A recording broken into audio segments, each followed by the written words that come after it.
आप नट्स और सीड्स का इस्तेमाल हम बच्चों में बिल्कुल भी नहीं करते हैं, इवन किसी भी एज में नहीं करते हैं।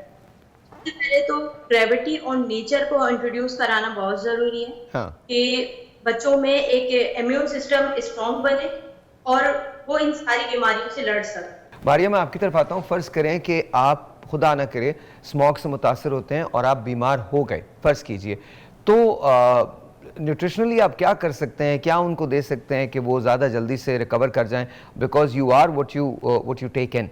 तो ये मुझे बताइए कि किस तरह से इसको किया जा सकता है, कौन से ऐसे सुपर फूड्स हैं जिनको खाने के बाद मुदाफ़ियत जो है वो ज़्यादा बढ़ सकती है? साहिर, सबसे पहले तो बच्चों का मेटाबॉलिज्म मेंटेन होना बहुत जरूरी है। अगर बच्चों का मेटाबॉलिज्म अच्छा है, उनका डाइट अच्छा है, तो वो हर बीमारी से लड़ जाते हैं। दूसरी आपने बात कही कि फूड और डाइट क्या लेना चाहिए, तो आप नट्स और सीड्स का इस्तेमाल हम बच्चों में बिल्कुल भी नहीं करते हैं, इवन किसी भी एज में नहीं करते हैं। सबसे पहले तो ग्रेविटी और नेचर को इंट्रोड्यूस कराना बहुत जरूरी है हाँ। कि बच्चों में एक इम्यून सिस्टम स्ट्रॉन्ग बने और वो इन सारी बीमारियों से लड़ सके। लेकिन देखिए ना, अगर स्मॉग जैसी चीज़ की शिकायत है, अब ये एक ऐसी चीज़ है जिसके अंदर इम्यूनिटी का तो दखल होता है, but at the same time आपका एक्सपोजर बिल्कुल है और उस एक्सपोजर की वजह से आपको बहुत सारी कॉम्प्लिकेशंस हो सकती हैं। तो इम्यूनिटी बढ़ाने के लिए हम क्या कर सकते हैं? कोई ऐसे सुपर फूड्स हैं, कोई ऐसा ब्रेकफास्ट है, कोई ऐसी इवनिंग वो है जिसको खा के वाकई आप इससे ताकत से लड़ सकें? देखिए, सबसे पहले तो सुपर फूड नेचर से तो आप अच्छा फूड नहीं बना सकते ना। नेचर से ज्यादा ट्रू। अच्छा सप्लीमेंट तो मेडिसिन हम नहीं बना सकते। तो सबसे बेहतर सुपर फूड तो हमारे पास नट्स हैं, क्या कहते हैं, फ्रूट्स हैं, वेजिटेबल्स हैं। उसके बाद अगर हम मीट पर आ जाए तो यखनी है। आप बकरे की यखनी ले सकते हैं, चिकन की यखनी ले सकते हैं और गाय की यखनी ले सकते हैं। डिफरेंट उससे आप हासिल कर सकते हैं सुपर फूड। Okay okay. पर किसी सप्लीमेंट का नाम नहीं है। सुपर फूड वो एंजाइम है जो हम नेचर और ग्रेविटी से कंज्यूम कर रहे हैं। ऑलराइट जी, सब थोड़ा सा मैं मोड़ूंगा। फ़र्ज़ कीजिए जैसे मारिया कह रही हैं आप नेचर के फूड्स लें, बट हमारे मुल्क में इन दिनों, मैं बहुत खुल के बात कर रहा हूँ, हमारे मुल्क में इन दिनों गुर्बत बहुत है, ठीक है? तो क्या प्रिकॉशंस हो सकते हैं, क्या मेजर्स हो सकते हैं, हम उसके बारे में बात करेंगे। बिकॉज देखिए, हर आदमी, with all due respect to everyone and to specially our politicians, आपने जो मुल्क का हाल कर दिया है ना, हर आदमी सब कुछ अफोर्ड नहीं कर सकता। ये बातें हम टेलीविज़न पे तो ज़रूर कर लेते हैं कि हम ये भी कर सकते हैं, वो भी कर सकते हैं। ऐसे जिस मुल्क में 8-8 घंटे लाइट चली जाती हो, जहाँ बिजली का बिल गलत आता हो, जहाँ टेलीफोन कंपनीज आपको ओवरचार्ज करती हों, जहाँ आपके स्कूल बंद हैं और आपके बच्चों की फीसेस ली जाएं, जहाँ हम एक सीधी लाइन ना बना सकें, जहाँ वोट उन लोगों का भी पड़ जाता है जिनकी वफात हो चुकी है, जहाँ वो हम क्या कह रहे हैं, बात करते हैं, कोई हल निकालते हैं कि स्मॉग से आप लड़ेंगे कैसे। जी, डॉक्टर जवेरिया ने हमें ज्वाइन किया। अस्सलाम वालेकुम जी, कैसी हैं आप? ठीक हैं? Thank you so much. बहुत बहुत शुक्रिया आपका भी आने का। बहुत हम स्मॉग के बारे में बात करें, पोल्यूशन की बात करें, सियासी पोल्यूशन की बात नहीं कर रहे, पोल्यूशन की बात करें। बिल्कुल, ओनली टॉकिंग अबाउट पोल्यूशन। बिल्कुल, पोल्यूशन जो हमारे फिजा में है, बिल्कुल ऐसे ही वो है। काश मैं ये ना पॉलिटिकल शो कर रहा होता इस वक्त, पोल्यूशन पे इतनी चीजें मेरे जहन में आ रही हैं। डॉक्टर साहब, कमिंग बैक, सबसे पहले तो मैं रिक्वेस्ट करना चाहता हूँ, दिस इज वेरी इंपॉर्टेंट, खुदा का वास्ता ये मास्क है, इसका इस्तेमाल ज़रूर करें। हमने N95 नहीं मंगाया क्योंकि मुझे पता है आप लोग इस्तेमाल नहीं करेंगे N95, आप लोग इस्तेमाल करेंगे यही वाला मास्क, इसे सर्जिकल मास्क कहते हैं, और ये नॉर्मली मिल जाता है बाजार में बहुत आराम से मिल जाता है डॉक्टर साहब। तो अब आप इसको देखिए, ये भी देख लीजिए कि इसका कौन सा हिस्सा बाहर रखना है, कौन सा हिस्सा अंदर रखना है, इसके पहनने का तरीका क्या है। प्लीज़ ये वाला हिस्सा जो है ये ब्लू है, ये वाला हिस्सा जो है ये अंदर से ये वाइट है। तो डॉक्टर साहब, ये मैं आपको दे रहा हूँ। ये इसका ये है कि जी this is normal surgical mask. Okay. इसमें से ये है कि आपका नोज़ और माउथ ये दोनों कवर होने चाहिए। ठीक है। This is a wrong method of wearing a mask कि जी आपका नाक जो है एक्सपोज है।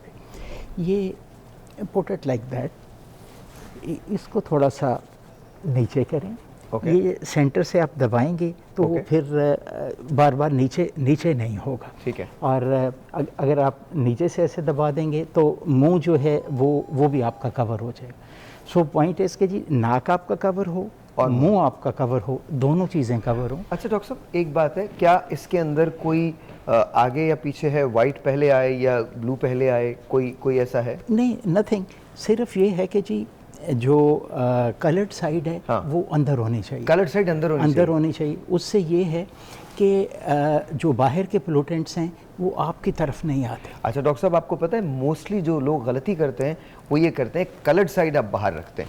मैं ज़रा दिखा दूं, देखिए ये गौर से देख लीजिए, ये जो कलर्ड साइड है ये आपकी अंदर होनी चाहिए, ये अंदर की तरफ जाएगी, मतलब ये यूं आएगी, इस तरह से आएगी।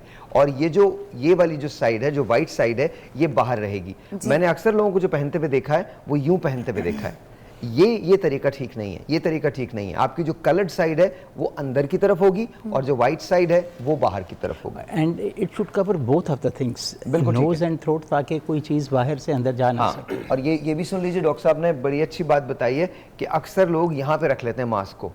कोई फायदा नहीं है अगर आपके नॉस्ट्रल्स जो हैं वो एक्सपोज हों, तो उसकी वजह से ऐसी बात है। अच्छा, एक तो हमने बात की थी लंग कैंसर की। जी सर। लंग कैंसर के अलावा क्या हो सकता है और क्या बीमारियां हैं जो हो जाती हैं? जी सर, अगर स्मोक की बात की जाए तो मैंने जिस तरह से सर्च की थी कि इसके अंदर हैवी गैसेस मौजूद हैं, डिफरेंट टाइप ऑफ पार्टिकल्स मौजूद हैं, जिसको हम पार्टिकुलेट मैटर 2.5 के तहत कहते हैं, जो एयर पोल्यूशन के अंदर मौजूद है।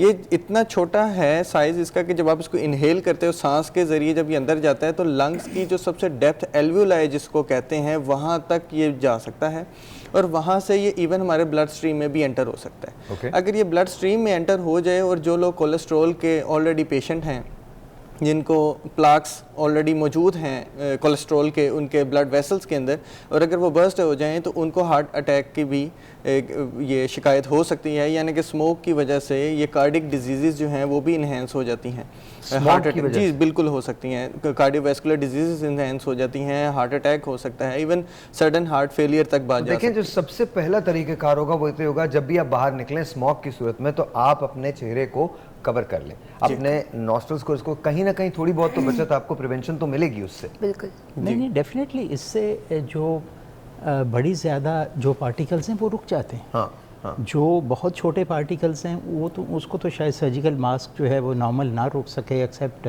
N95, लेकिन ये मास्क भी इफेक्टिव है नॉर्मल पोल्यूटेंट्स के। Normal at least something is better than nothing. अगर आप विदाउट मास्क जा रहे हैं और आप 100% पोल्यूटेंट्स ले रहे हैं, उससे बेहतर है मेरा ख्याल है कि कोई मास्क पहन लें।